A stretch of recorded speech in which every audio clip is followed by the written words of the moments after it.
Right behind me is the Frederiksgave Slave Plantation, which was built by the Danes, that's the people of Denmark, in the year 1832. So today we are going to be exploring the place. As usual, I'm Minati for real, and anytime you see me, you know it's all about promoting tourism in Ghana. So before I forget, this place is actually located at Sesemi Abokobi in the Greater Accra region of Ghana. So without much ado, let's get started.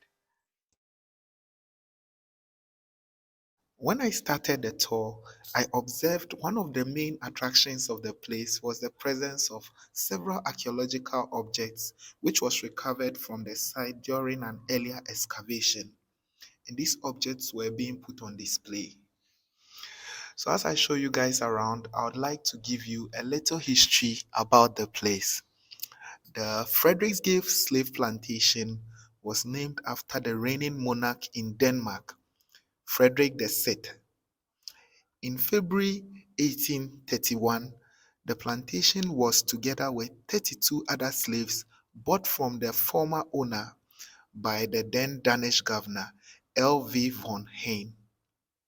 The Danes had been present along the coast of Ghana, which was formerly known as the Gold Coast, since the mid-17th century.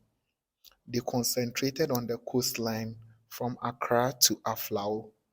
And like other European nations, the Danes engaged in trading African gold, ivory, and slaves in exchange for textiles, guns, gunpowder, liquor, iron, and cowries. The slaves bought by the Danish trading companies were transported to the Danish West Indies, now known as the U.S. Virgin Islands, and to other West Indian islands to work on sugar plantations.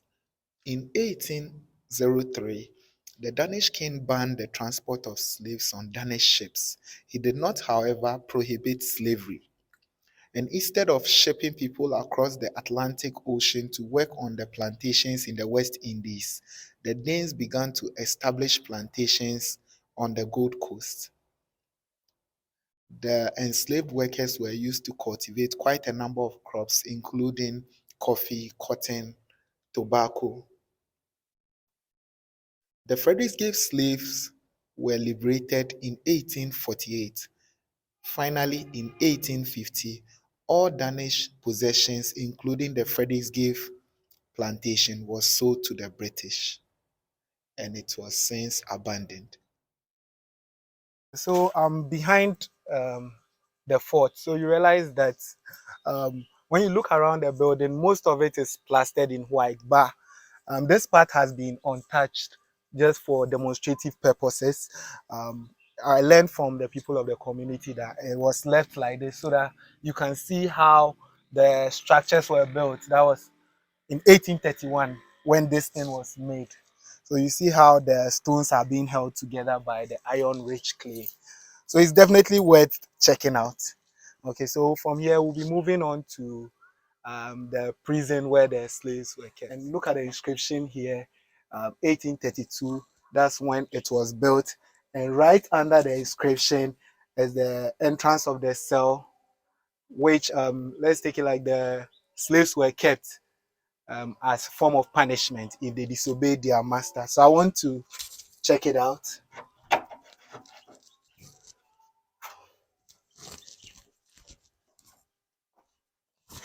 This is a really, I was expecting a much bigger enclosure, but this place is really small, and I must confess, it's an uncomfortable place to be.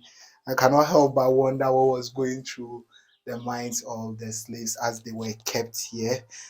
Okay, so that's it. Let me just show you quick shots of the cell.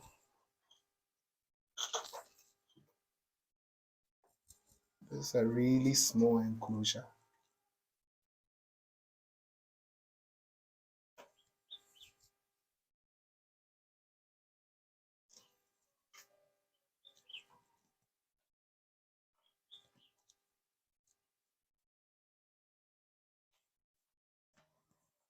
Right behind me, this is the structure where the female slaves were kept, and then the males also slept here.